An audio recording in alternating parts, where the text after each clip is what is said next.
tardes a todas y todos y gracias por venir y asistir a esta lectura, a esta conversación. Dentro del comienzo de este ciclo dedicado a exilios, narrativas, feminismos, en el marco de la exposición Wastelands y también en el marco de del programa titulado Desafíos, coordinado por Marilis Valenciaga, del museo, que cada año dedica este programa a los derechos humanos, a la literatura, a diversos temas vigentes en la sociedad, en nuestras sociedades actuales. Quiero agradecer al museo por acoger este ciclo y también muy especialmente a Marilis por todo el trabajo que ha hecho de coordinación, que lo ha hecho posible.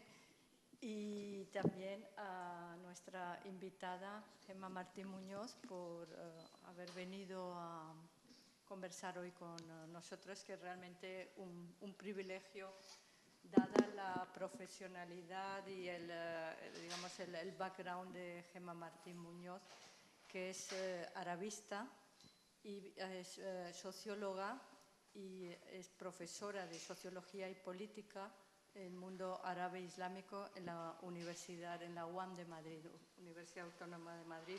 Fue también la impulsora de Casa Árabe en el año 2006 hasta su salida en el año 2012. Ha sido condecorada con la Orden de las Ciencias y las Artes de Egipto en 2006 y en 2007 recibió el premio del Reino de Marruecos de la Gran Orden Alauí. Asimismo, ha sido profesora invitada en numerosas universidades internacionales, como en Harvard, en Roma, el Colegio de México, el Instituto Universitario Europeo de Florencia y en las universidades de La Habana, de Argel y Al-Quds de Palestina.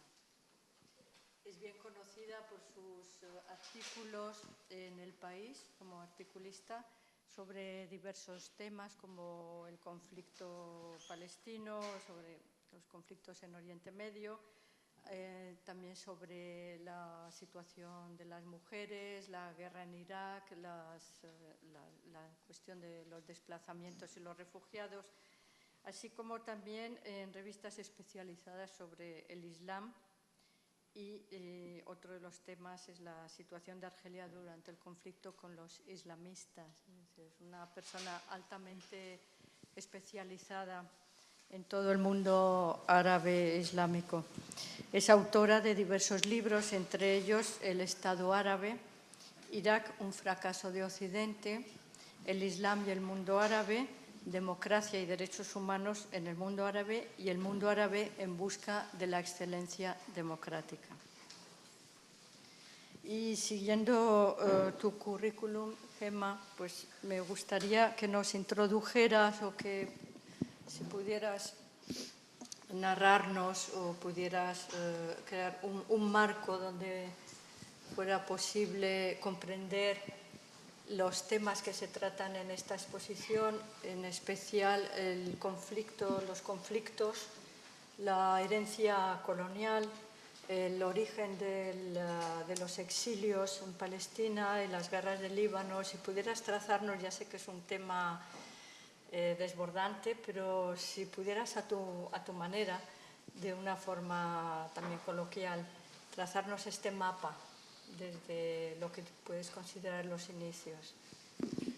Bueno, pues yo hablo más alto que tú, obviamente. Pues, bueno, primero buenas tardes a todos y muchas gracias a Piedad Solans como comisaria de la exposición y desde luego a todo el equipo del Museo San Telmo, con María Luisa Valenciaga a la cabeza, por haberme invitado a formar parte de este precioso y interesante y necesario proyecto de la exposición y de estas charlas. Bueno, pues yo creo que realmente lo que se ve en esta exposición, es decir, la demolición progresiva y la intensidad de los conflictos de toda la zona del Gran Oriente Medio, es fruto de una experiencia creciente a lo largo de toda la era contemporánea, desde finales del siglo XIX hasta la actualidad, una experiencia que además ha ido creciendo, aumentando con el tiempo de desposesión. Es decir, las poblaciones, los habitantes, los ciudadanos de esas geografías han ido experimentando cómo claramente desde finales del siglo XIX el destino de sus vidas y de su territorialidad escapaba totalmente de sus manos. Otros decidían por ellos, no se les consultó en ningún sentido cuáles tenían que ser sus aspiraciones, sus concepciones, sus realidades, sus identidades a la hora de crear los estados-nación independientes, después de, bueno, con la colonización, y ha sido un proceso, como digo, creciente, impresionante, como ninguna otra geografía del mundo ha experimentado sin cesar y creciendo de desposesión. En primer lugar, esos estados-nación independientes, como hoy los conocemos, esos países como hoy los conocemos, es una territorialidad que fue impuesta a esas poblaciones y fue el origen de muchos de los conflictos. Forzar a unas poblaciones, a unos ciudadanos, a formar parte de unos estados, de unas identidades, de unas naciones en las que muchos de ellos no se reconocían. Y esas fronteras artificiales forzadas, negociadas en un chalaneo realmente indecente entre lo que eran las potencias europeas colonizadoras en esa región, trajo consigo el embrión de los conflictos.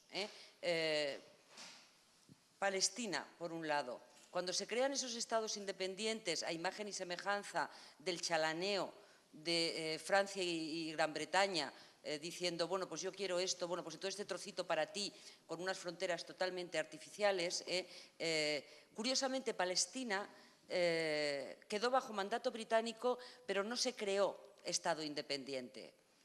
Se creó el Estado de Irak, inventado, forzado, donde unos ciudadanos con identidades muy diversas no se reconocían en ese Estado. Se creó el Líbano, originalmente usurpado territorialmente a Siria, para complacer a los grandes aliados de Francia, que era la comunidad cristiano-maronita, en contra de las poblaciones musulmanas, que se sentían ciudadanos de Siria, porque Siria tiene una identidad histórica, una territorialidad con una identidad histórica. Se creó Jordania, un país inventado para hacer de país colchón entre una Arabia Saudí díscola porque no cayó bajo dominio colonial. Arabia Saudí es el único país árabe que no tuvo experiencia colonial. Se creó como Estado independiente sin ningún control colonial. Y esa Palestina en que ya, bueno, pues se empezaba a sospechar que iba a haber conflicto porque el mandato británico hace de Palestina no un Estado palestino, como tendría que haber hecho, como ocurrió en los países vecinos, porque Gran Bretaña ya tenía una complicidad, una identidad cómplice, una amistad con el proyecto sionista europeo y, por lo tanto, se iba a ir preparando no la creación de un Estado palestino, sino lo que en 1916 el ministro de Asuntos Exteriores británico ya dijo, un hogar, una patria judía en Palestina.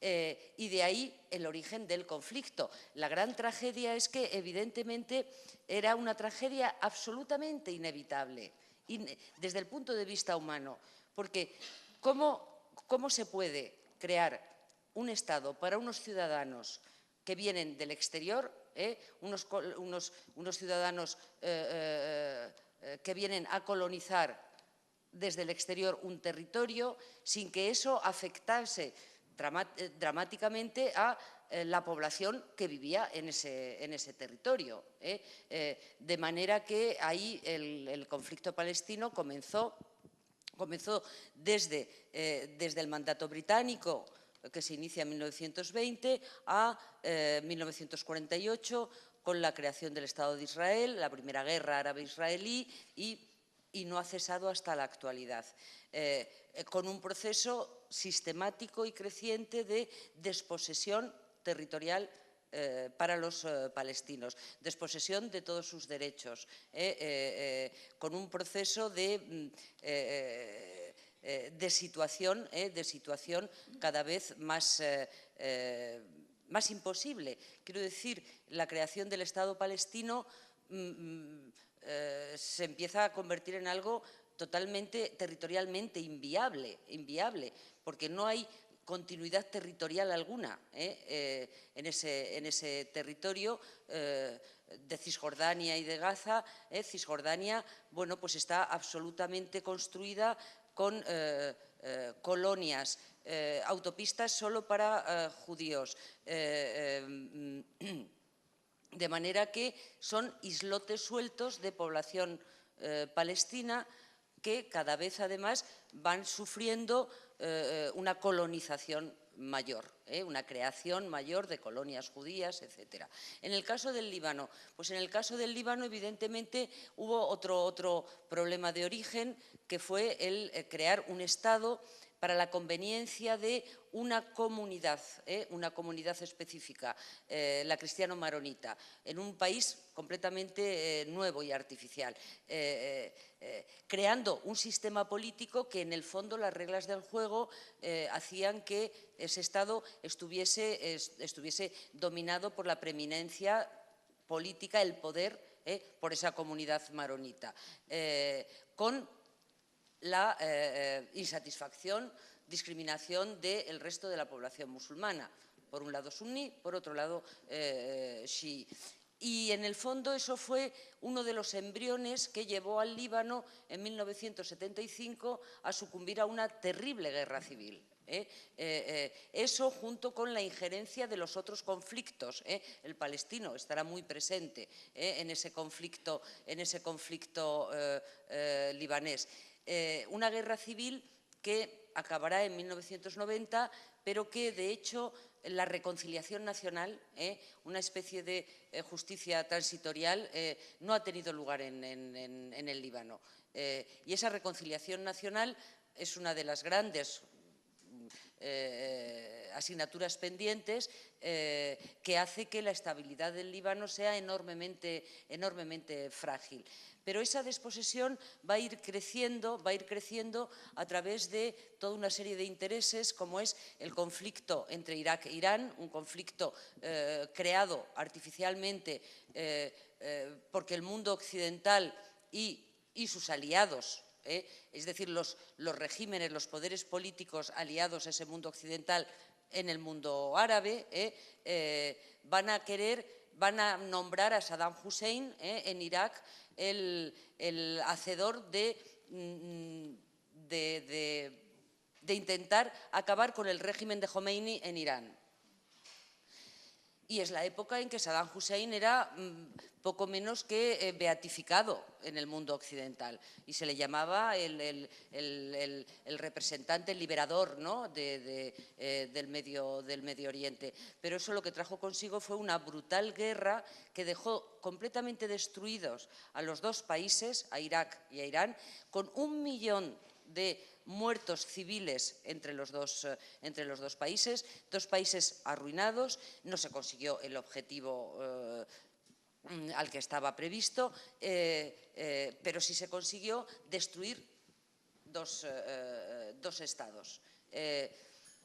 Y fue el comienzo de un proceso de depredación sistemática en torno a Irak, cuando la criatura alzada como el hacedor de los intereses de Occidente y sus aliados árabes en la región se sale del guión, una vez acabada esa guerra contra Irán, se sale del guión se convierte en muy molesto, se inicia una nueva guerra, la famosa Guerra del Golfo, cuando Saddam Hussein invade Kuwait. Invade Kuwait por una razón clara, porque Irak está absolutamente arruinado fruto de esa guerra, totalmente endeudado para haber mantenido el esfuerzo de la guerra durante 10 años. Esa deuda era sobre todo con los hermanos árabes de Kuwait y Arabia Saudí, y cuando les pide que le condonen la deuda, los hermanos árabes, que ya no les era útil Saddam Hussein, les dice que no va a ser posible. Y entonces él saca de la caja histórica de la construcción de fronteras artificiales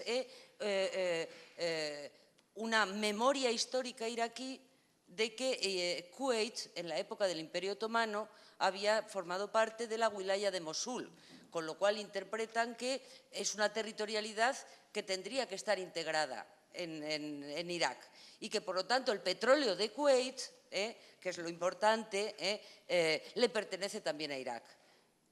Y de ahí esa crisis, esa guerra, esa invasión y, finalmente, bueno, pues una situación de mayor destrucción de Irak, una situación en que de ahí Irak sucumbirá a un embargo de Naciones Unidas que ha sido el más cruel, el más intenso y el más cruel que se ha aplicado en la historia, un embargo que puede ser definido de genocida, porque verdaderamente los ciudadanos, la población civil iraquí, se vio perjudicada intensamente por un lado, por el embargo, porque les gobernaba el ya entonces monstruo Saddam Hussein, a la vez que tenían que soportar la dictadura del monstruo Saddam Hussein. Pero el embargo no perjudicó, no hizo sucumbir al régimen. Los embargos no han servido nunca para nada, más que para castigar aún más a las poblaciones civiles. Y si vemos en la historia toda la política de sanciones y embargos que se ha aplicado, ya sea en Irak, ya sea en Libia, ya sea en Irán, ya sea en Cuba, jamás han conseguido el objetivo. Los regímenes no han sucumbido jamás. Ahora, eso sí, las poblaciones civiles han sufrido inmensamente. En el caso de Irak, genocida, es decir, el embargo, según la UNICEF, el embargo, no Saddam Hussein, esa es otra cuenta, según UNICEF, nada sospechosa como institución internacional, más de 500.000 de niños iraquíes entre 3 y 5 años murieron a causa del embargo, por la falta de alimentos, por la falta de medicamentos. Más de 500.000 de niños, solo entre 3 y 5 años. Y todo esto al final acaba con la invasión y ocupación estadounidense en Irak, absolutamente depredadora, absolutamente indecente, en función de unos presupuestos que todo el mundo sabemos, ya hoy lo sabíamos entonces, pero ahora ya los reconocen todos, que eran absolutamente falsos. Las armas de destrucción masiva a día de hoy todavía no han aparecido. El terrorismo de Al-Qaeda no existía en Irak, al contrario, esa invasión estadounidense le abrió caminos y puertas a ese terrorismo. Y Irak ha quedado absolutamente destruido. Es wasteland, absolutamente destruido. Y nos encontramos con que, además, los Estados Unidos ahí hicieron una política de tabla rasa. Destruir totalmente el Estado iraquí, para pensar que con eso destruían a Saddam Hussein y a sus seguidores del Ba'ath. Poner Irak en punto cero quería decir volver a reconstruir un nuevo Estado, con un nuevo funcionamiento, un nuevo sistema político, unas nuevas instituciones. Y ahí el pensamiento colonial orientalista, ignorante de esa administración estadounidense que fue a construir ese nuevo Irak, sucumbieron a no invertir en la construcción de un Estado moderno, sino al contrario, invertir en los elementos más arcaicos que podían existir y que estaban, además, simplemente latentes, porque la modernización de Irak fue muy intensiva. Y hicieron un nuevo Estado organizado en función de las distintas grupos confesionales o étnicos, decidiendo, además, que unos eran los privilegiados y otros iban a ser los marginados, los desposeídos. Y esos desposeídos les tocó a los iraquíes suníes. Los kurdos obtuvieron muchísimos privilegios y prebendas hasta hoy día y los chiíes consiguieron lo que no habían conseguido nunca. Eran los marginados históricos de Irak y han conseguido ciertos partidos políticos acceder al poder y al gobierno. Y esto va a generar una dinámica perversa, porque, por un lado, Arabia Saudí, líder del conservadurismo ideológico extremo en términos de interpretación islámica y con una verdadera obsesión paranoica con respecto a Irán, es una rivalidad geopolítica de poder, de hegemonías en Oriente Medio, pero que le va a llevar a identificar todo lo que sea chií en el mundo árabe como una potencial quinta columna pro-iraní. Y, por lo tanto, se va a poner a… siempre su estrategia va a ser eliminar esa realidad chií. Paradójicamente, su gran aliado estadounidense, lo que había hecho en Irak había sido… lo que ha hecho ha sido abrirle las puertas a la influencia iraní en Irak, cosa que Irán aspiraba pero nunca conseguía. ¿Por qué? Pues porque esos partidos políticos que Estados Unidos favorece, chiíes que favorece para llegar al gobierno, son exactamente los partidos políticos chiíes, no los más iraquíes, sino los que han estado en el exilio en Teherán y, por lo tanto, los que tienen los lazos más estrechos con Teherán. De manera que es Estados Unidos quien abre las puertas a la influencia de Irán en el Oriente Medio. Vocación de superpotencia en la región por parte de Irán, pero que nunca lograba filtrar bien esa influencia. Y entonces Arabia Saudí, evidentemente, empieza a manejar el dispositivo de crear frentes suníes, movimientos suníes en Irak, potenciarlos financieramente, pero también doctrinariamente al calor de su obsoleta y retardataria y retrógrada visión islámica. Y ese es el origen de lo que luego llamaremos el ISIS, porque el ISIS existe desde el 2006, más o menos. Es decir, toda una serie de movimientos y grupos que surgen con la intención de recuperar el poder suní en Irak, en contra del chií, visto como influencia iraní. Pero, claro, movimientos adoctrinados en un pensamiento de la interpretación islámica absolutamente retrógrada y absolutamente obsoleta. Y ese es el origen del ISIS, es Irak, es ese conflicto. Y hay unos responsables claros detrás, hay unos responsables claros. No ha aparecido como el champiñón después de la lluvia, no, en absoluto. Ahí hay unas responsabilidades muy serias, ahí nadie ha rendido cuentas de todo lo que se ha hecho en ese Oriente Medio y qué monstruos se han ido creando. Y esos monstruos tienen unos orígenes y unas causas verdaderas. Y el ISIS se va a beneficiar del conflicto con Siria.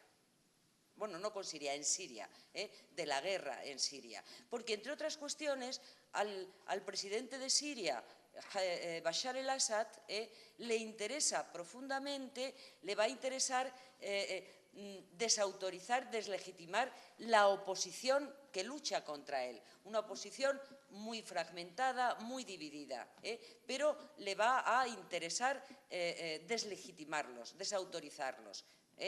Y pasarle el mensaje a Occidente de, veis cómo yo estoy luchando no contra una oposición, sino contra terroristas. ¿Qué es lo que eso hace?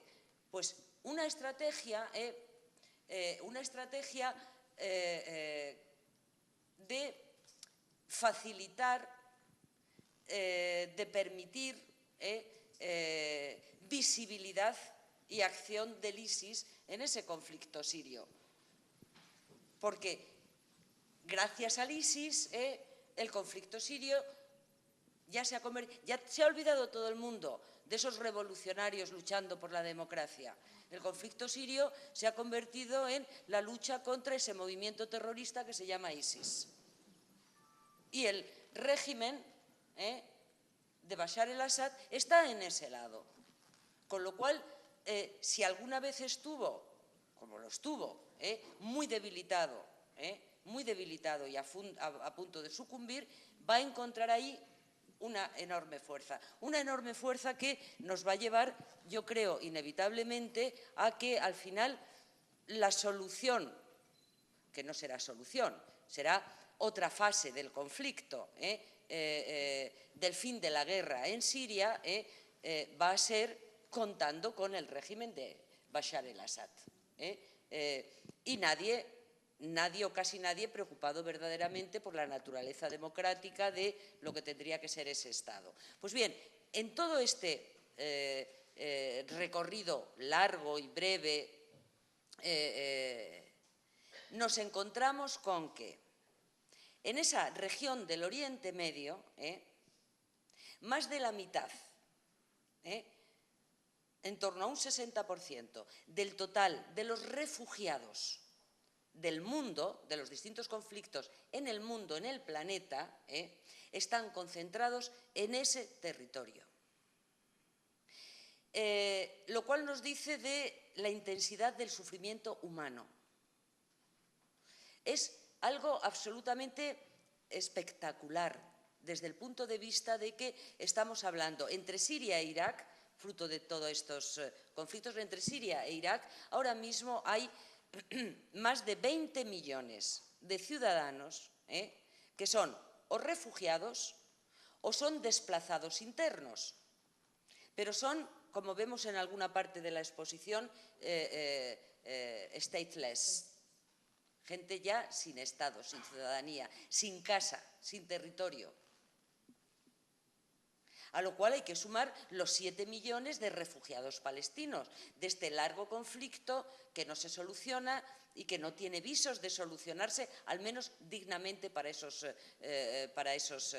ciudadanos. Los muertos. ¿Quién cuenta los muertos palestinos? ¿Quién ha contado los muertos iraquíes en esa guerra, en ese embargo, en esa ocupación estadounidense, etcétera? No los cuenta nadie. Es decir, imagínense el sentimiento de desposesión tan enorme que sienten esos ciudadanos porque se han convertido en material desechable. Sus ciudadanos son material desechable. Si muere un europeo o muere un estadounidense, un occidental, guardamos minutos de silencio. No digo yo que no haya que hacerlo, por supuesto que hay que hacerlo, pero la gente, hay una conmoción, se guardan minutos de silencio, se reacciona y se declaran guerras contra el enemigo causante de ese terrorismo, etcétera. ¿Quién llora las víctimas árabes de todos esos estados? Nadie. No se contabilizan. Es un sentimiento de desposesión. No han controlado su territorialidad. no han controlado su destino y son como material desechable, porque los muertos árabes musulmanes pueden ser al peso, que los lloran los suyos, nada más.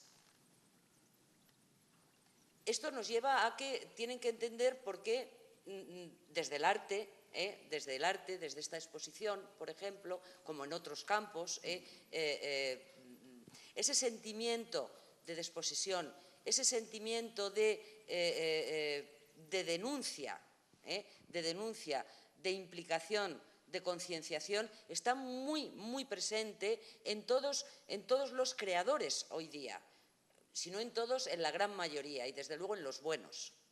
Está enormemente presente, porque ha pasado esa violencia, esa desposesión, esa humillación, ha pasado a formar parte de la identidad de todos estos jóvenes, estas jóvenes en este caso, porque las mujeres en ese sentido, evidentemente, las mujeres en el mundo árabe existe una realidad que es muy distinta a la visión que se tiene sobre las mujeres en el mundo islámico. Las mujeres, evidentemente, los jóvenes también, pero bueno, ahora estamos hablando de las jóvenes, pero esta nueva generación pues ha experimentado un proceso de modernización profundo, un acceso a la educación, a la formación masivo y un proceso de urbanización también, porque la mayoría de esas poblaciones se concentran en zonas urbanas, en grandes ciudades, con una enorme politización, pero con una fuerza conceptual enorme, porque es gente formada. Y las mujeres han tomado el espacio público, la esfera pública, están muy presentes y muy activas en esa esfera pública, unas a través de la militancia política, otras a través del arte, otras simplemente pues haciendo un trabajo menos vistoso profesionalmente. De manera que entiendan además, y ya con esto acabo esta breve pero larga intervención, entiendan además cómo se acrecienta ese sentimiento de desgracia, de desaguá, que dirían los franceses, cuando frente a esa realidad que viven ellos, frente a esa acumulación, de desposesión, en este mundo occidental nuestro crece la islamofobia. Es decir, que lejos de entenderles como una mayoría ciudadana, no todos, claro, evidentemente, pero lejos de entenderles como una mayoría ciudadana víctima de toda esa historia, de todas esas injerencias externas, de todas esas dictaduras internas, se les demoniza y se les convierte en el principal objetivo del racismo actual. Y claro, el problema es que si se les sataniza aquí,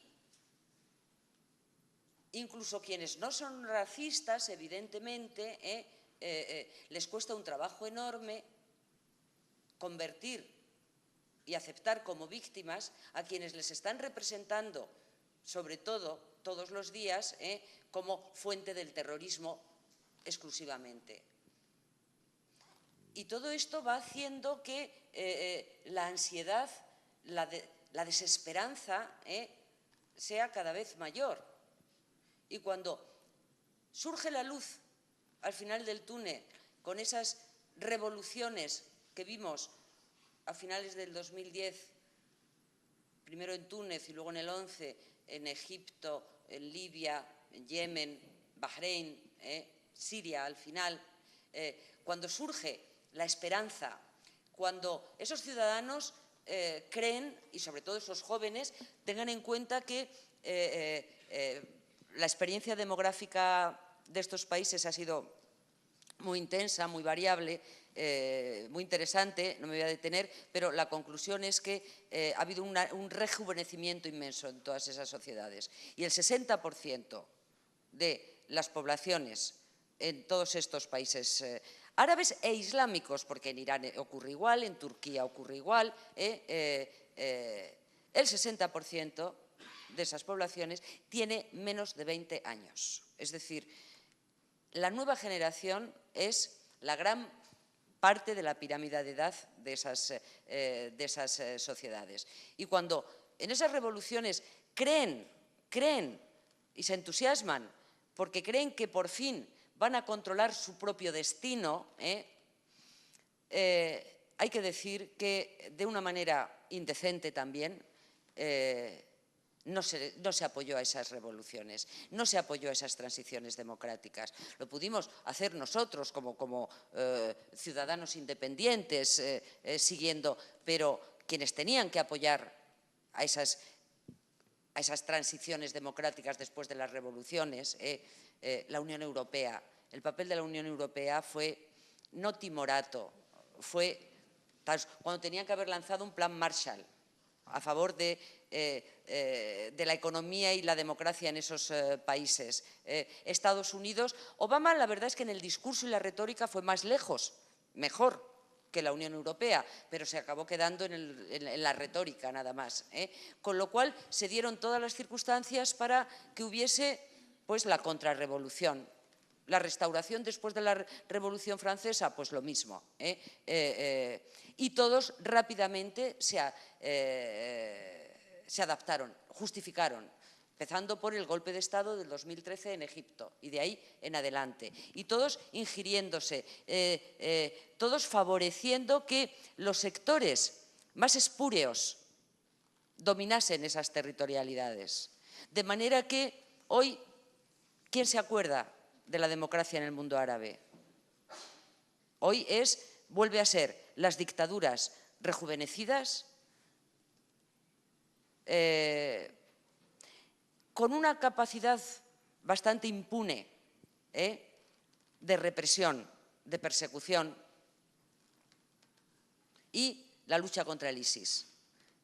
Y en medio de todo eso está una inmensa ciudadanía que vuelve a estar desesperanzada, desposeída, humillada por la islamofobia. ¿Qué podemos pedir a esos ciudadanos? Pues al menos reconocerles que en contra de lo que se dice son enormemente sensatos y enormemente pacíficos, porque los sectores violentos, los sectores terroristas son una minoría que, muy importante, asesina a más árabes y musulmanes que occidentales, a muchísimos más árabes y musulmanes que occidentales. Pero solamente vemos eso y nos volvemos a olvidar de todas esos jóvenes sin esperanza. ¿Qué podemos pedirles? Que sean sensatos, que sean educados, que sean correctos, que nos quieran. ¿Qué va a pasar con toda esa generación? Realmente se está invirtiendo no en lo positivo, sino en lo que muchas veces hablan de radicalización. Pero, ¿cuáles son las causas de la radicalización? Porque si no atacamos esas causas, no vamos a resolver esos problemas que se acaban volviendo en nuestra contra. Pero lejos de resolver y atacar a las causas, raíces de esos problemas, dedicamos la guerra, declaramos la guerra al ISIS. Muy bien. Declararles la guerra es un error, porque tú en el momento que declaras la guerra reconoces que hay un oponente a tu mismo nivel al lado, con lo cual el ISIS encantado de esa homologación. Pero bueno, allá los políticos con sus estrategias. Pero vayamos a las fuentes. Pero ¿quién ha entonado una autocrítica, un mea culpa con respecto a las responsabilidades que tenemos todos con respecto a jóvenes que no tienen futuro alguno, y que además en nuestros territorios, que son los suyos en muchos casos, padecen la exclusión, la marginación, la humillación del racismo, de la islamofobia, porque se llaman Mohammed, no les dan un trabajo. Pues verdaderamente esto nos lleva a que la perspectiva de futuro es muy pesimista, pero es muy pesimista para los unos y para los otros. Y por lo tanto, verdaderamente yo creo que esta exposición y estas artistas, pues a través evidentemente de todo un proceso creativo, conceptual, rico, es un grito de atención, un grito de atención de, por favor, daos cuenta de lo que ha pasado y lo que está pasando en nuestra vida y en nuestra territorialidad. Hay muchas cuestiones que surgen de todo lo que has expuesto y si os parece después podemos hablarlo con el público, por ejemplo, cómo la descolonización en realidad fue una descolonización, digamos, entre comillas, porque lo que produjo fue unas remociones de fronteras, una creación de otros estados, unos intereses de recursos que seguían estando ahí, como estaban durante la colonización, pero fue como poner una cierta máscara a algo que continuó en realidad y que llega hasta nuestros días, que es la explotación de los recursos. Es decir, la explotación del petróleo, la explotación del gas, es decir, son guerras que no se han formado porque sí. De una cierta manera, sí, en el sentido de la creación del Estado de Israel, que también fue una cuestión territorial por crear un nuevo Estado, pero lo que está sucediendo actualmente relacionado también con el desplazamiento de millones y millones de personas porque les interesa que no esté ya en el país, porque ya no son fuerza de trabajo, no se les puede alimentar y porque lo que interesa es la explotación de esos recursos, ¿no? En Siria o en Irak o en Afganistán. Entonces, son temas así como el de que es un problema que hemos pensado que siempre que es suyo, pero que ya está siendo nuestro, porque en realidad está produciendo la explosión de las extremas derechas xenófobas y racistas en Europa y en Estados Unidos, con lo cual se convierte en un problema también propio que también es nuestro, etcétera, ¿no? Como dices, ¿qué va a suceder con todos estos jóvenes, que es un 60% de las poblaciones, y que no podemos esperar de ellos que no...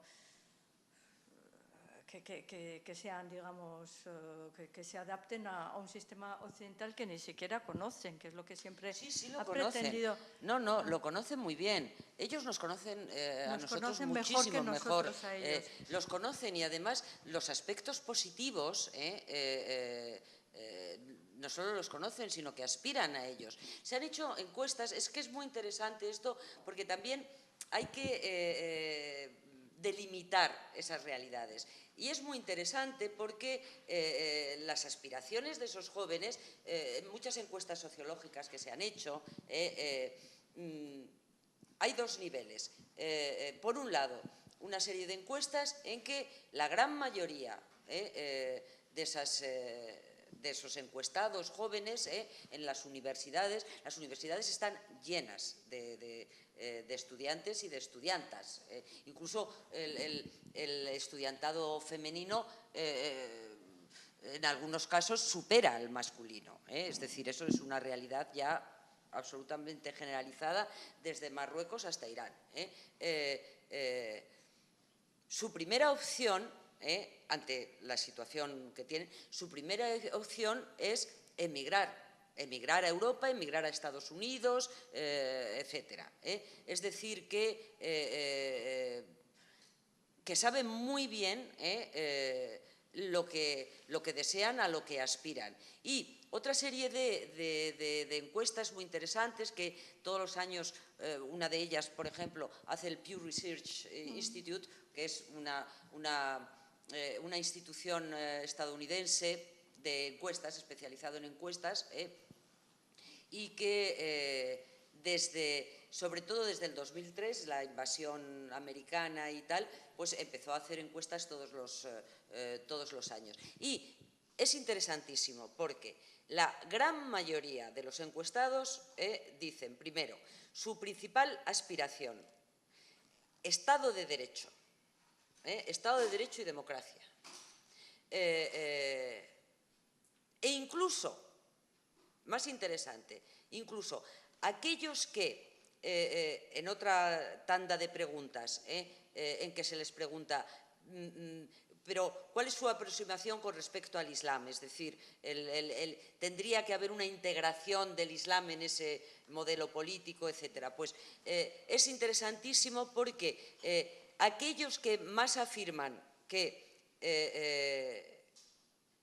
más quieren esa democracia y ese Estado de Derecho son aquellos que quieren que el Islam esté presente de alguna manera en ese modelo democrático de Estado de Derecho institucional. Con lo cual, también esa idea de que porque una parte importante de esos jóvenes, por toda una serie de realidades que no hay tiempo aquí de explicar, pero que la identidad islámica se haya convertido en un elemento importante de su ser actual, no quiere decir que esa aproximación y esa integración del referente islámico importante para ellos y para su identidad signifique que son antidemocráticos, que no quieren la democracia, que odian a Occidente. No, no, no, no. Eso es una fabricación, es el paquete ideológico que se construye en Occidente sobre Oriente, pero que ese no es el verdadero Oriente. Y cuando se han hecho encuestas con respecto a su opinión en relación a Estados Unidos, porque bueno, la verdad es que desde la Segunda Guerra Mundial Europa pierde su poder en el Oriente Medio. Las grandes superpotencias hasta la Segunda Guerra Mundial, y donde está el poder y la influencia extranjera en Oriente Medio, son las potencias europeas, con Francia e Inglaterra a la cabeza, pero son las potencias europeas. En la Segunda Guerra Mundial, Europa pierde ese poder, sustituido por las dos grandes superpotencias, una luego desaparece y queda solo la otra, pero que a partir de la Segunda Guerra Mundial, la verdad es que Europa va a practicar una política meramente de seguidismo, pero quien marca las líneas estratégicas de la política que se llama occidental en esa parte del mundo es Estados Unidos, y la Unión Europea bendice, pero ha sido absolutamente, bueno, primero Europa y luego la Unión Europea, ha sido absolutamente incapaz Europa de crear su propia política exterior en todo el mundo, pero como estamos hablando de esta parte, en Oriente Medio. Y cuando se les pregunta sobre su imagen a Estados Unidos, esa opinión sobre Estados Unidos es muy negativa, pero se especifica. No es muy negativa por lo que representan la cultura y los valores de ese Estados Unidos representando Occidente. No, no, no, no, sino específicamente por la política que Estados Unidos hace en Oriente Medio. Es decir, que más allá de los sectores, estos sectores ultramontanos, super extremistas de los ISIS, los Al-Qaedas y primos hermanos, realmente no hay un sentimiento antioccidental en términos culturales, en términos políticos, en términos de toda una serie de cuestiones que desean y aspiran. sino por la política depredadora y de desposesión que ese mundo occidental ha llevado a su territorialidad. Con lo cual, no hay ese odio global, no hay ese odio global en la mayoría de esos ciudadanos. Esos jóvenes, que no tienen esperanza en su territorio, a lo que aspiran es poder ir a vivir mejor a un país europeo o a un país estadounidense. La verdad es que esto se ha ido poniendo cada vez peor y se va a poner cada vez peor, porque claro, no, por el hecho de ser musulmanes y llamarse como se llaman, pues van a ir a sufrir racismo, si es que les dejan entrar en esos países, porque bueno, ya veremos en qué queda todo esto de Donald Trump y tal. Pero que hay que distinguir muy bien que el sentimiento antioccidental es por la política que hace Occidente, pero no por la democracia, el Estado de Derecho, en fin, todas estas otras cosas que todavía nos quedan positivas, aunque vamos minando poco a poco, a las cuales aspiran vivísimamente. Si en las revoluciones, vamos a ver, en las revoluciones del 2010-2011, ¿cuáles eran los lemas que dominó toda esa ciudadanía? Los lemas que dominó esa ciudadanía eran unos lemas absolutamente universales, los mismos que hemos pronunciado otros pueblos en otros países en momentos claves para nuestra liberación. Eran universales. Bueno, decirle a los dictadores, Erhal, es decir, lárgate, echar al dictador, por supuesto, pero luego era dignidad, dignidad, recuperación de la dignidad, porque es que han perdido toda dignidad. Sus poderes aliados de Occidente les han absolutamente liquidado cualquier dignidad personal.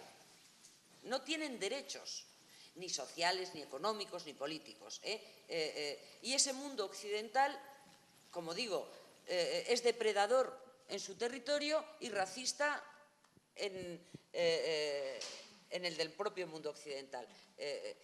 Pues realmente, pero no existe ese odio no es odio por lo que somos, sino por lo que hacemos.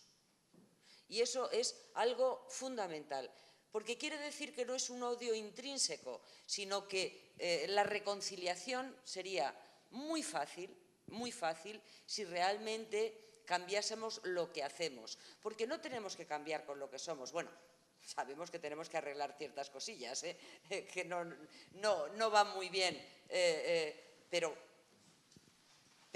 no tenemos que cambiar lo que somos, sino lo que hacemos, o lo que es el mundo occidental, sino lo que hace el mundo occidental. Con lo cual, la reconciliación sería muy fácil, muy fácil.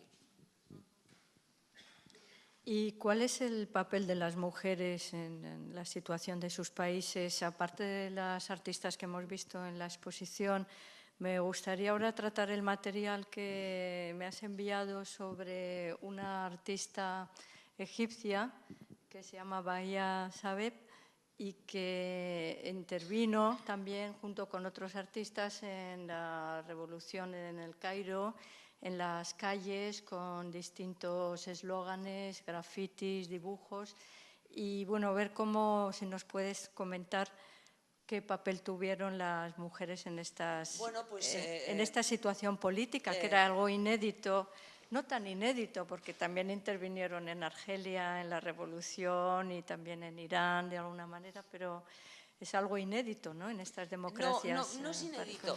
Yo creo que, vamos a ver, yo creo que en el fondo, hombre, como artistas me refiero. sí ha cambiado, fue un comportamiento muy universal. Si la mayor parte de lo que pasa en esa región del mundo árabe islámico, la mayor, entonces, claro,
mucho el retraso.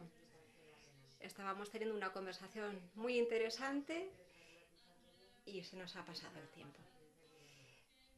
Estoy aquí reunida con el público y nos gustaría conocer tus obras en la exposición. Y quisiera preguntarte, en primer lugar, acerca de tu experiencia en Beirut, en la guerra de Beirut, en la vida diaria de una familia y tus fotografías 8 Days at War, 8 días de guerra o en la guerra. ¿Puedes, por favor, explicarnos cuáles eran tus motivaciones para hacer este trabajo?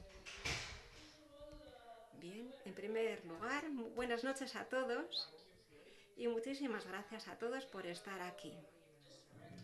Esta obra, 8 días y la guerra, es un collage.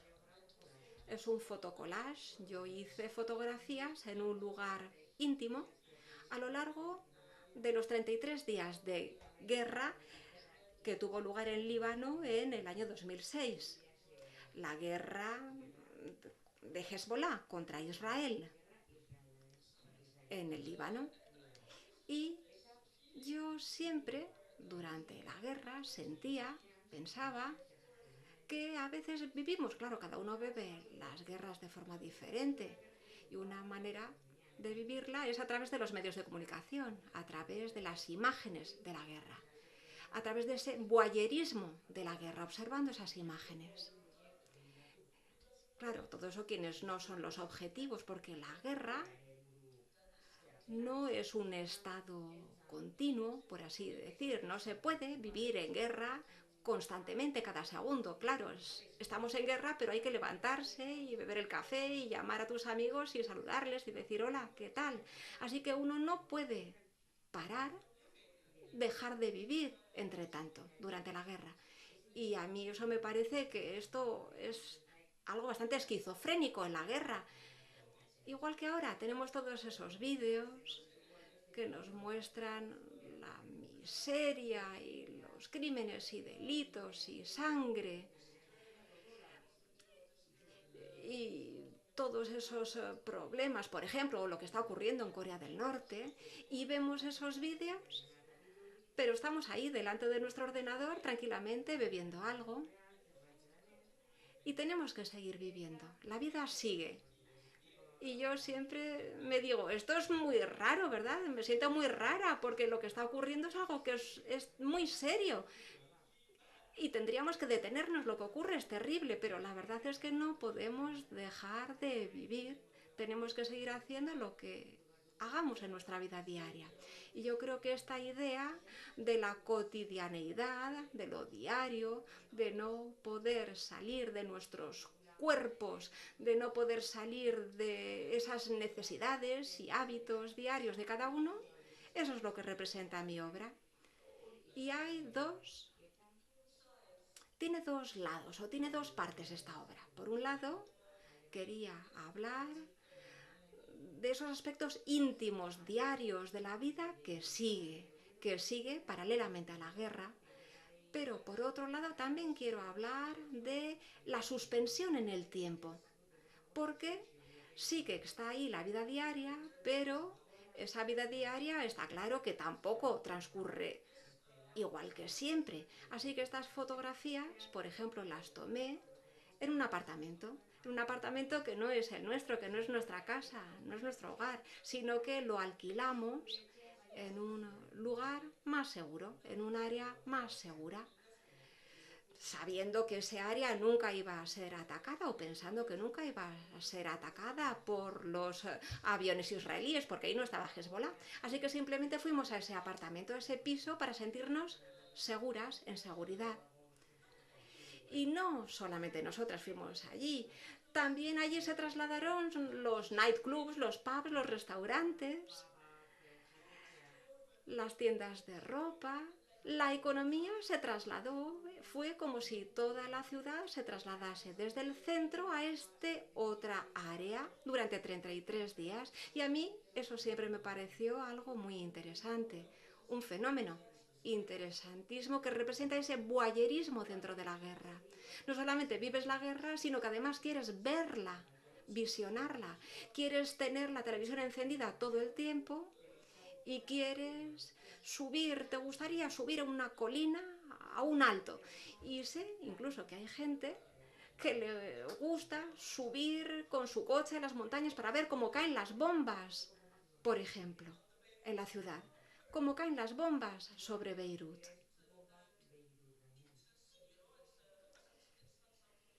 Y esto, claro, no es algo que se ve todos los días. Parece que a alguien les puede parecer algo nuevo e interesante que ver. Yo creo que este aspecto del voyerismo también es algo que a mí me interesaba y eso es lo que he querido mostrar en esta obra. Porque si miramos a las fotos de cerca, en todas ellas veremos una televisión y todas las escenas en cada una de esas fotografías giran en torno al aparato de televisión. Todo sucede en torno a la televisión. Las conversaciones, dormimos en torno a la televisión, hablamos en torno a ella. Así que la presencia de la televisión y la presencia de esa guerra televisada y esas imágenes televisadas de la guerra es también otro tema importante. Otro tema importante de esta obra. Imágenes reales. Cuando hablo de que hay gente que va a lo alto de una colina o de una montaña y que ven cómo las bombas caen, a muchos de nosotros nos puede parecer un videojuego, ¿verdad? Parece que somos incapaces de entender qué significa porque es difícil comprenderlo. Y una vez que lo comprendes, y cuando lo comprendes te sientes tan mal, tan culpable, que simplemente entonces ya no quieres seguir viviendo igual. Los libaneses dicen que si escuchas la bomba, estás seguro, porque si la oyes, quiere decir que no va a caer ahí en donde estás. Si oyes este sonido, shh, eso quiere decir que no va a caer sobre ti. Claro, si cae sobre ti ni la oyes, simplemente mueres y no oyes nada. Así que cuando eres consciente de ese ruido, de ese sonido, cuando oyes el silbido de la bomba, existe también cierta esquizofrenia, porque desde un punto de vista sabes que tú no vas a morir, pero sabes que va a caer sobre otra persona, va a golpear a otro. Entonces, si sientes empatía y si en ese momento comienzas a imaginar la sensación, sí, por ejemplo, ahora mismo estamos aquí todos reunidos hablando y de repente imaginad que cayese una bomba. Así que cuando empiezas a imaginar cosas así, tu vida se detiene, pero tu vida no puede detenerse perpetuamente. Así que, bueno, todo esto es lo que me ha inspirado en esta obra y espero que haya podido aclararlo. Sí, entiendo muy bien que, claro, es ambiguo, estamos hablando de sentimientos ambiguos y contradictorios. Y también entiendo que puedas sentirte culpable. Yo también muchas veces me pregunto cuáles son las consecuencias, por ejemplo, que todo esto ha dejado en tus recuerdos y en tu memoria, puesto que estamos hablando de un trauma que te ha afectado, claro, no solamente a ti y a tu familia, sino, claro, a toda la población, un trauma difícil de olvidar. Así que me pregunto cómo gestionas, cómo vivir con ese trauma a lo largo de toda la vida. Y tu otra obra se llama Yet Another Shot, una toma más.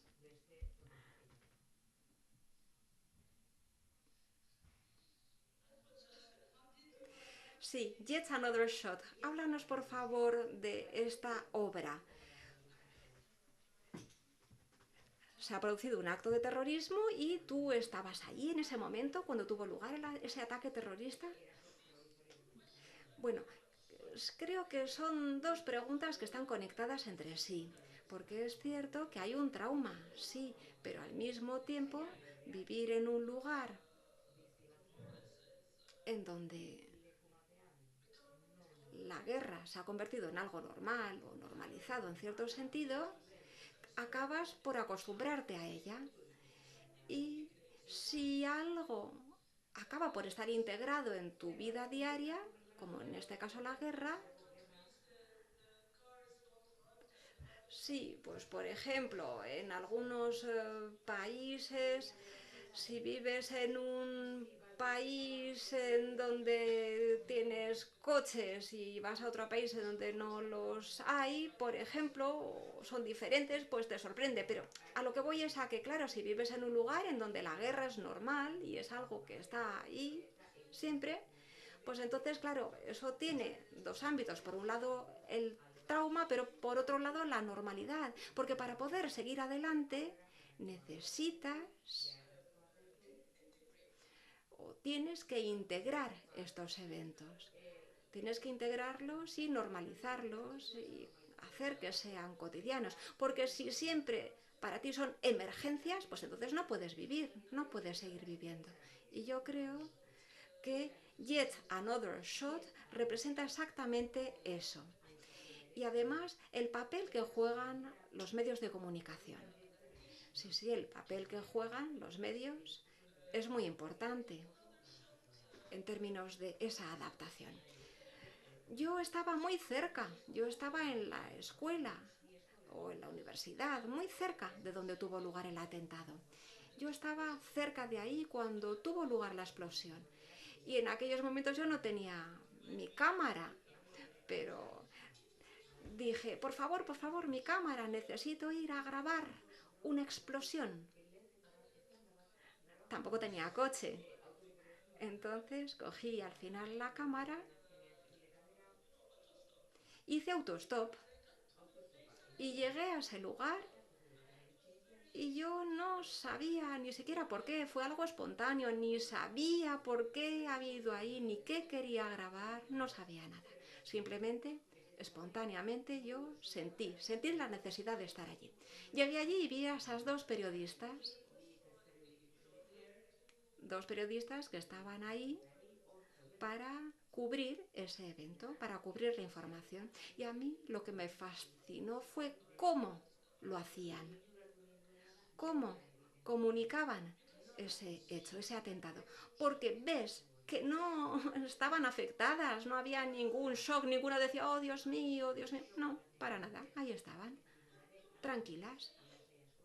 Y lo que esas mujeres nos estaban diciendo era que ese hombre, lo que estaba diciendo cuando ese hombre decía mi nombre estaba en la lista de la muerte, y entonces repetían una y otra vez esa frase que ese hombre que había sido asesinado había dicho. Así que estaban comunicando algo que ya era esperado, no solamente algo normal, sino que casi sabíamos que iba a suceder, que este hombre iba a sufrir un atentado y iba a ser asesinado. Y para mí esto quiere decir que para toda la sociedad, pues esto está bien.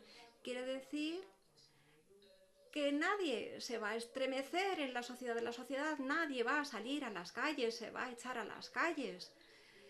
Y yo siempre cuento esta historia porque es fascinante. Y cuento que cuando yo me iba de ese lugar, estaba con un amigo y de nuevo hicimos autostop.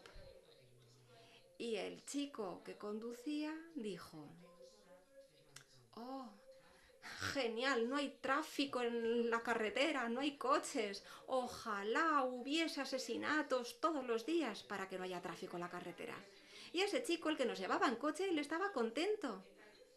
Porque en su vida diaria, en su cotidianeidad, lo que había sucedido era algo bueno, porque él es conductor, conduce todos los días y todos los días acaba en un atasco y el día de este asesinato pues no había tráfico, así que el conductor estaba contento porque había tenido un efecto positivo en su vida. Así que, como comprendéis, hay una distancia enorme con respecto a,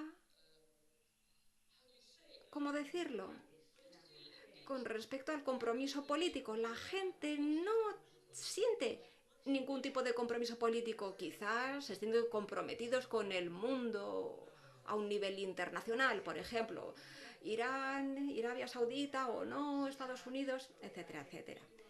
Sí, ¿verdad? Como a ese nivel del universo. Pero desde un punto de vista de la política interna, pues no están comprometidos. Y esto es así en Líbano hoy en día. La gente libanesa, la población, ya no siente ese compromiso político verdadero. Y yo creo que con esta obra, Yet Another Shot, lo que quiero es mostrar esa falta de compromiso y además el papel que juegan los medios de comunicación a la hora de normalizar las catástrofes, porque esto es una catástrofe. Este hombre no solamente era un diputado, sino que además era escritor, era hijo del creador de uno de los periódicos más importantes del Líbano, la persona que había fallecido. Escribía en árabe, en francés. El fallecido era un intelectual y tenía solamente 40 años. Era joven. Y bueno, simultáneamente en esos días hubo 11 asesinatos. La lista es muy larga, claro, si hablamos de la política libanesa es así. Pero insisto, era una catástrofe, pero aún así no, los medios de comunicación no lo representaban como una catástrofe. Y esta obra, Yet Another Shot, como, pues una toma más. Sí, pues otra más. Otra toma más. Sí, nos has expresado muy bien la banalidad, la catástrofe y cómo la población lo experimenta y lo vive a través de los medios de comunicación. Nos has contado muy bien esta experiencia.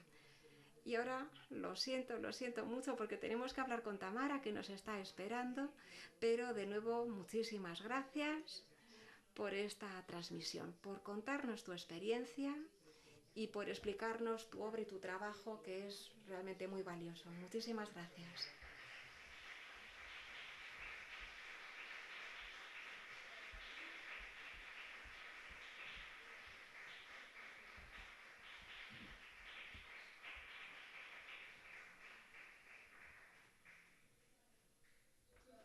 Adiós, gracias.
Vamos a hacer un intento más.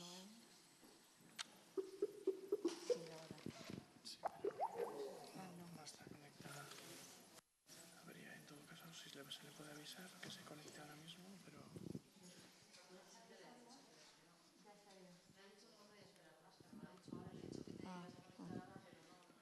Bueno, disculpen porque ya Tamara ha pasado el tiempo de nuestra cita y se ha ido.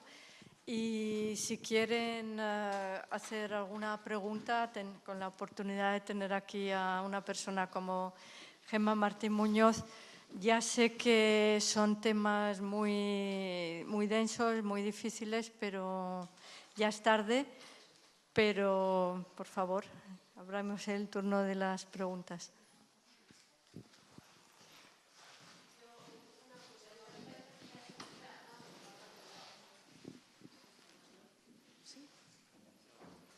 No, únicamente cuando has hablado de la juventud, la que protagonizó la de Túnez, tal cual, ¿no?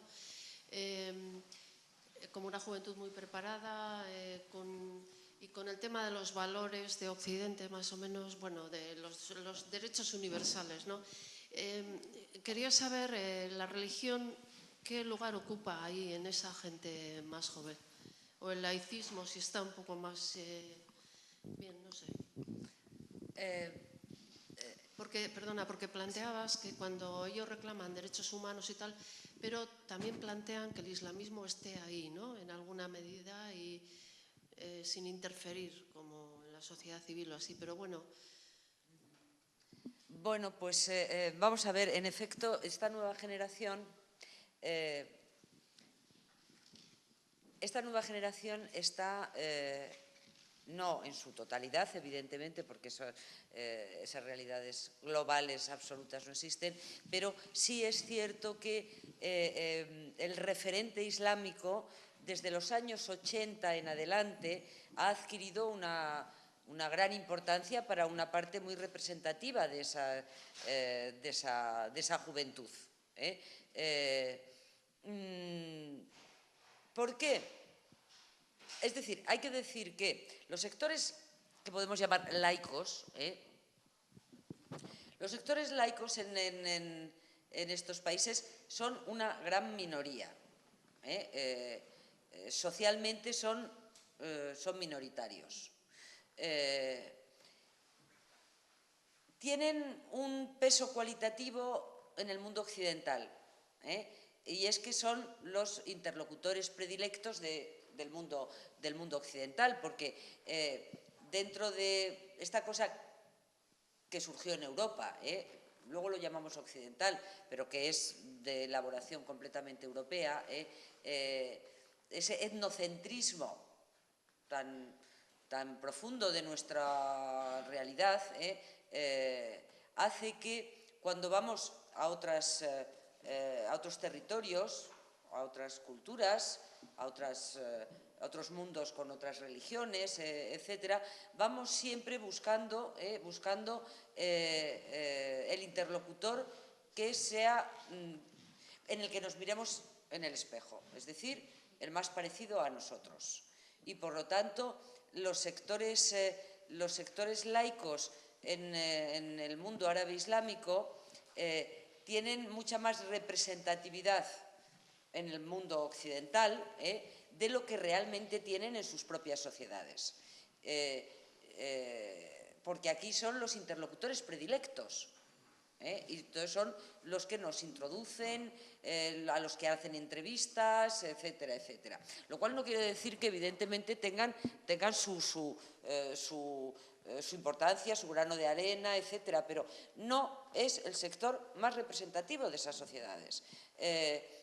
La cuestión del referente islámico es muy importante en términos generales en esas sociedades. Y la nueva generación, como digo, desde los años 80, la experiencia histórica, que siempre es fundamental tener, en el mundo árabe desde el siglo XIX en adelante ha habido tres grandes pensamientos políticos que han dominado la esfera pública. El liberal, el socialista y el islamista.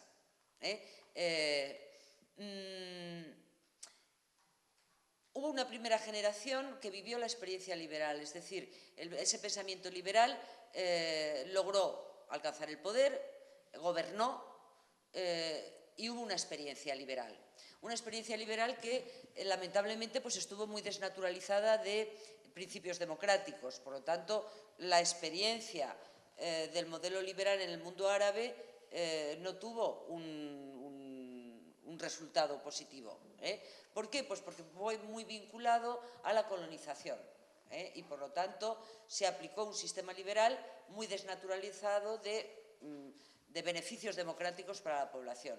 Luego, la siguiente generación fue la generación socialista, es decir, el pensamiento político socialista fue el pensamiento que dominó esa generación desde mediados de los años 50, sobre todo la década de los 60, 70, fue el gran que accedió al poder, es decir, que gobernó.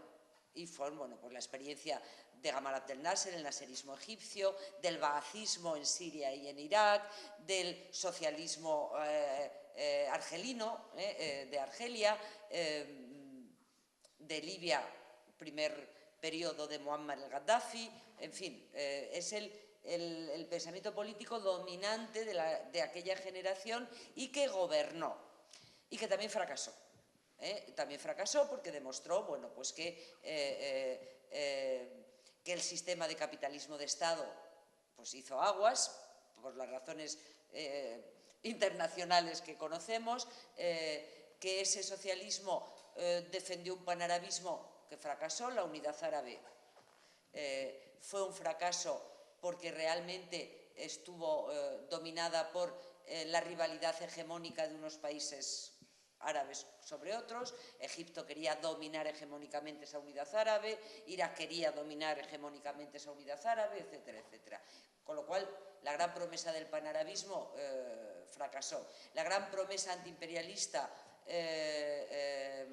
centrada en vencer a Israel y devolver los derechos nacionales a los palestinos fracasó a través, sobre todo, de la guerra del 67, que es un derrumbe moral de toda esa generación, con la pérdida militar de esa guerra por parte árabe. Y el sistema político era un sistema de partido único, con lo cual todos sabemos las razones por las que políticamente también fracasaron.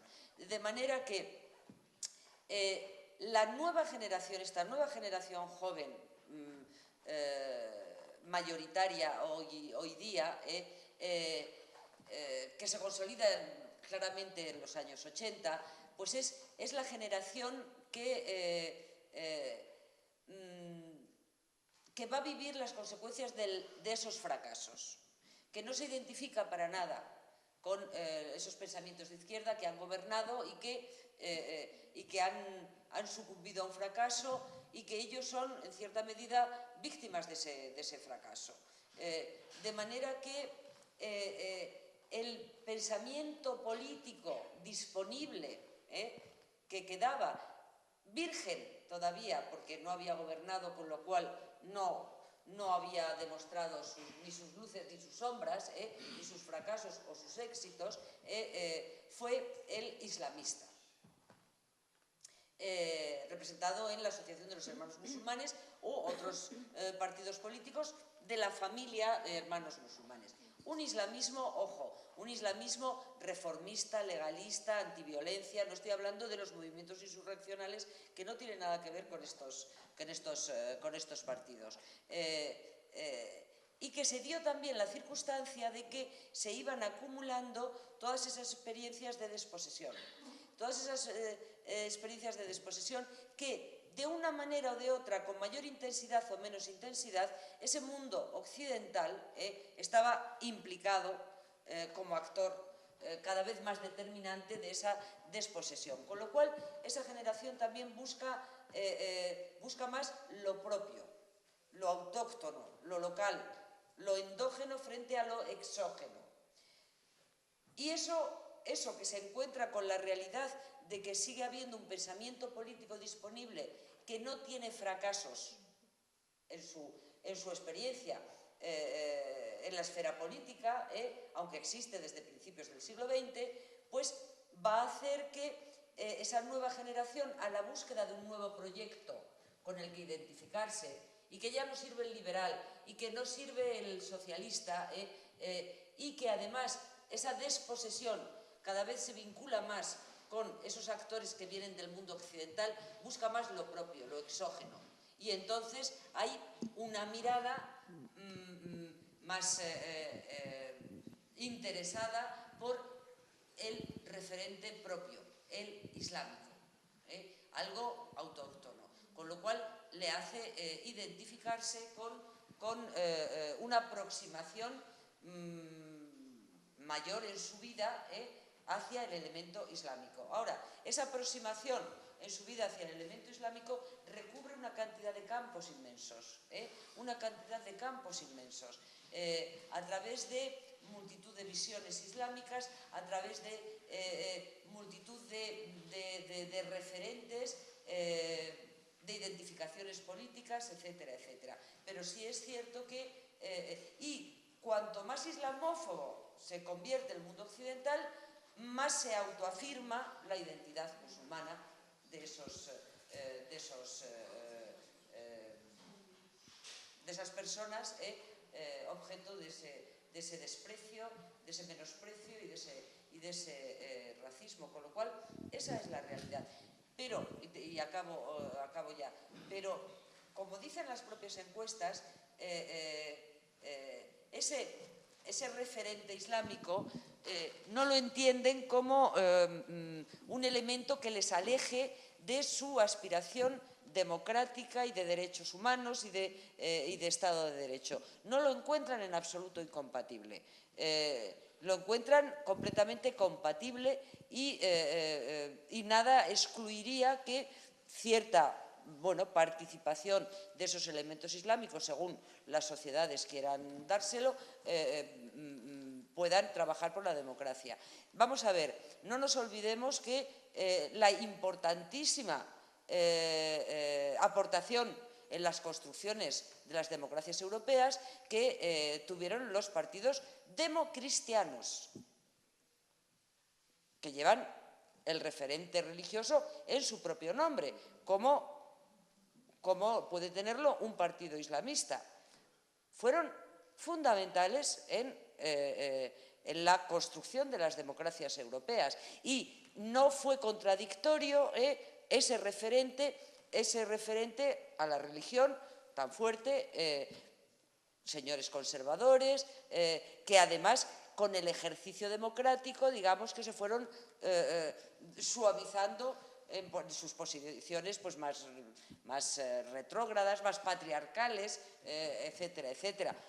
Pues porque eso no va a ser viable en el mundo islámico cuando además lo quiere una parte muy importante de esa sociedad, que lo democristiano puede ser tan perfectamente viable como lo demoislámico.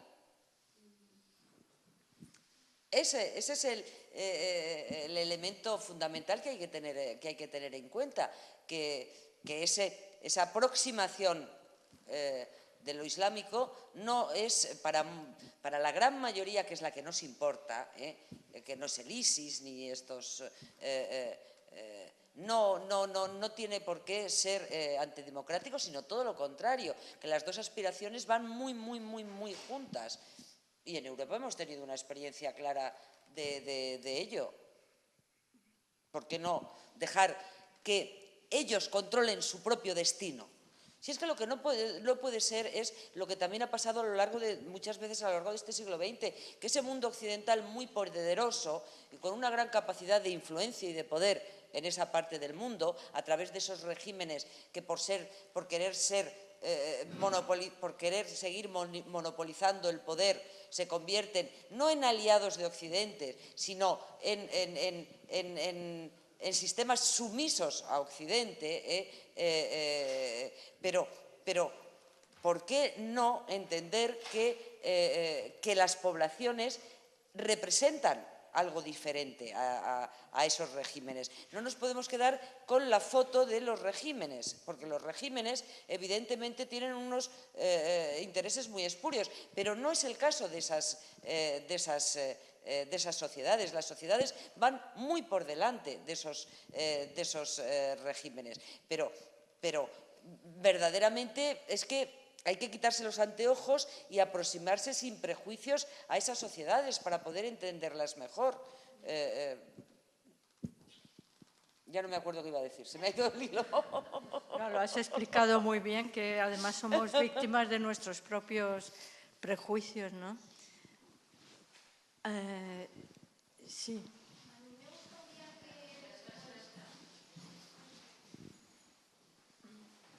A mí me gustaría si podrías hablar algo del presente y el futuro del feminismo en aquella zona. ¿Del feminismo en el mundo árabe? Claro. Pues vamos a ver, el feminismo en sí, es que es muy distinto, es que los contextos son fundamentales. Entonces, la realidad en Marruecos no es la misma que en Argelia, no es la misma que en Egipto. Entonces, en términos generales es muy difícil hablar porque son contextos muy diferentes, ¿no? La cuestión está en que lo fundamental quizás sea que en aquellos países donde hay registros de mayor apertura política, pues lógicamente los movimientos de mujeres tienen más capacidad de actuación, porque hay más pluralidad y más pluripartidismo. Por ejemplo, pongo un caso, pues en Marruecos, por ejemplo, los distintos grupos y movimientos, asociaciones de mujeres son mucho más activas, con mucha más capacidad de actuación, de presencia, con más empoderamiento en muchos sentidos que, por ejemplo, en Argelia. En Argelia el movimiento feminista prácticamente no existe. Existió en los años, finales de los años 80, cuando hubo esa apertura, además, que acabó en unas elecciones democráticas, pero que dieron un golpe de Estado porque iban a ganar los islamistas, estos demoislámicos, y ha desaparecido el movimiento feminista argelino. No quiere decir que no haya mujeres, individualidades, pero la fuerza que hubo en ese momento de unos movimientos feministas fuertes que reivindicaban el cambio de la ley, porque la ley de familia en Argelia es muy patriarcal, muy patriarcal. Pero realmente ahora mismo no hay un feminismo fuerte, articulado. Hay movimientos de mujeres que las más visibles pues están como muy ligadas al régimen, ¿no? Porque el régimen también tiene que exportar una apariencia de feminismo, etcétera. Con lo cual es muy diferente y es muy distinto según…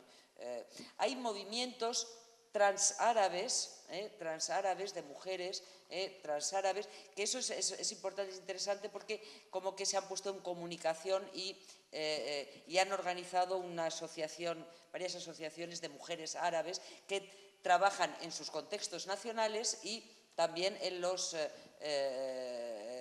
distintos países árabes. En Túnez, pues en Túnez evidentemente hay un movimiento feminista también mucho más diversificado, más fuerte, más poderoso, más activo. ¿Por qué? Pues porque en Túnez, aunque la transición democrática está afrontando muchísimos problemas y muchos riesgos y tal, pero hay unos índices de libertad mucho mayores e incuestionables, ¿no? Entonces, eso favorece también el empoderamiento, la capacidad de actuación de esos movimientos de mujeres, con lo cual son situaciones… En Irak tenía un movimiento feminista muy poderoso, muy fuerte en la época de la gran modernización y que ahora, bueno, pues verdaderamente… pero no solamente los movimientos de mujeres, sino todos. Esos movimientos que hay feministas ¿no te parece un poco que esos movimientos feministas tienen como un techo de cristal cuando llegan a chocar con las instituciones? Es que no pasa de… ¿no? No pasan de… Perdona, no te he entendido bien. Que puede haber un movimiento social, feminismo como social, pero que nunca llega realmente al sistema, porque ahí hay un techo de cristal. ¿Al sistema? ¿Quién es el sistema? Ni va a llegar a tener una representación en partidos, ni no, acceso bueno, en partidos sí, en partidos depende de los casos, pero la mayor parte de esos movimientos de mujeres nacieron y se desarrollaron vinculados a partidos políticos. Lo cual le supuso también una serie de obstáculos. ¿Por qué? Pues porque el partido político a veces se imponía sobre las decisiones o cómo tenía que actuar el movimiento de mujeres. Luego ya, posteriormente, ha habido algunas asociaciones de mujeres que rompieron con ese lastre, ¿no? Pues, por ejemplo, la Asociación de Mujeres Demócratas en Marruecos o de nombre muy similar en Túnez, que son ya movimientos más independientes. Pero el problema que tienen estos movimientos de mujeres, estos que podemos llamar movimientos feministas, de corte internacionalista, el techo de cristal lo tienen mucho más con respecto a sus sociedades y muy poco integradores del